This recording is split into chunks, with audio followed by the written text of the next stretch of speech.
Kita kat bara sekarang. TO kosong panas je. TikTok padu babe. Aku rasa dia tak pakai bow babe. Dia tanam sendiri dekat belakang tu. Serius padu babe. Kau kena datang sini. Rasa RM1 je. Main dia cair sikit. Aku tak minat. Aku suka main pekat-pekat. Dah. Tapi kalau dia Very dalish. Very dalish. Very good. Delicious. Good job, oh my, good job. Bagilah host prize. Weh, sunset tau. Aku selalu suka makan tandoori by itself sebab nak rasa lah. oi, dia apa anak? Sorry weh, mai siap. Ini kering sikit, jangan aku ambil yang tak kering. Sorry Bara. Okay, so cerita dia Om ni dia base kat US sekarang. Dia kerja. Kau kerja apa?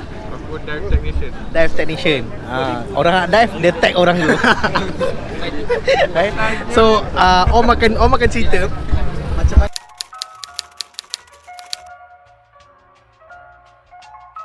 masa aku pindah US, aku macam banyak jalan-jalan lah. Aku buat seasonal work here and there. Best lah. I live a very nomadic life. Aku macam jatuh cinta dengan that lifestyle. Lepas tu aku decide nak settle down. Aku nak stay in one place. Aku rasa macam aku tak nak jalan dah. Aku nak start a career. kau pernah tidur dalam kereta? Tapi tidur dalam kereta. aku dah pernah tidur dalam kereta. Tak ada, aku tak tidur dalam kereta. Aku ada rumah lah siap. Lepas tu aku decided to settle down. Aku pilih Washington State sebab dekat dengan laut. Itu juga sebab dia. Serius. Laut dia cantik ke? Tak kan? Tak, laut dia tak cantik. Aku ingat cantik. Aku tertipu dengan gambar-gambar Instagram. Tak, aku nak dekat dengan laut sebab aku nak main air. Lepas tu all of a sudden I was offered a job as a dive technician. I was working as a shellfish farmer. Aku tanam pula. I grow shellfish to sell to restaurants. Aku nak kerja macam tu sebab aku nak buka food truck, so I know where my food comes from after this. Last aku Kau nak buka food truck dekat Malaysia ke dekat US? dua-dua insyaAllah. Tak, Malaysia bukan food truck. Malaysia aku dah ada plan lah guys. Aku dah ada plan. Aku nak buka kedai ramen.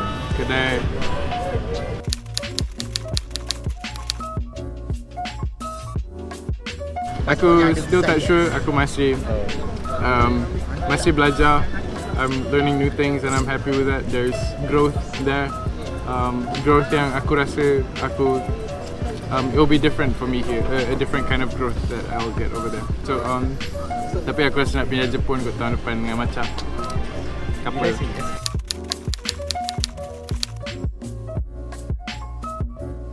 It's pretty affordable to live there unless kau jatuh sakit ke apa, then you're totally dude. Get fucking wrecked. But yeah, actually it's pretty affordable to live there. But unless kau jatuh sakit, as long as you're always healthy. Ada a few lessons aku belajar this past year. One thing aku nak touch is ada 3 benda yang orang cakap we're not in control of, which is rezeki, provisions, rezeki, ajal, your death, and jodoh, your soulmate, I guess, or whatever. Two of the things aku rasa aku dah experience this year, this past few years. So far dekat US, as long as I was working, aku pernah tak ada duit langsung. Aku tak pernah lapar lagi. Alhamdulillah, I've experienced like what true rezeki means. Like aku tak pernah sakit perut lapar. There was always food dari siapa-siapa pun, alhamdulillah. And the second thing, aku baru dapat, I just heard this story the other day, last weekend. Pasal maut. Sebenarnya aku macam susah nak percaya like maut ni bukan di tangan aku. Sebab kalau aku nak bunuh diri bila-bila boleh je kan. Tapi sebenarnya tak boleh. Kalau Allah tak nak bagi kau. Aku jumpa this doctor ni. Dia punya patient lompat dari tingkat 5. Lompat tak mati, dia fracture dia punya skull tapi tak mati. Lepas tu 2 days later dia lompat lagi. Bodoh sial. Dia lompat lagi. Tingkat yang sama, bodoh tak? Tinggi sikit kan? Tapi dia tak mati juga. And then 2 days later baru dia mati. Baru dia meninggal. So baru aku macam percaya. I mean like I truly knew what it meant. Ajal bukan di tangan kau, ajal di tangan Tuhan. Kalau Allah tak nak kau mati time tu, memang kau takkan mati lah. Tu lah. Lagi satu aku kena jodoh, aku rasa aku dah faham lah. Tapi macam tak apa, kena experience sendiri baru aku cerita.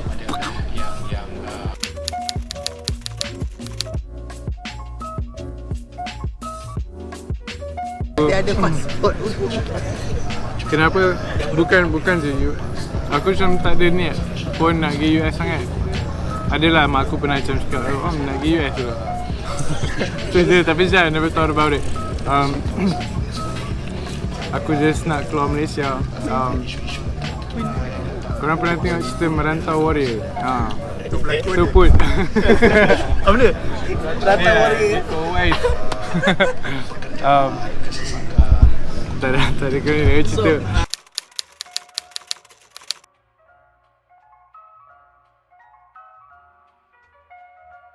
Personally, aku macam I've never felt hated. I've never experienced like through hate while I was there. I lived in a lot of different places, like really conservative places, and so far everyone has been pretty accepting of me. But they were wondering since like, hey bro, what the f are you? Yeah, they were wondering like where I was from, my name. Had too long of a name. But alhamdulillah, I got accepted pretty well. Tapi when Trump came into power, he gave rise to a bunch of hate groups in America. So not a lot of people enjoy that. Not a lot of people got the same experience as me. I can't speak for everyone. There's definitely hate in America, but Bernie Sanders 2020, feel the burn.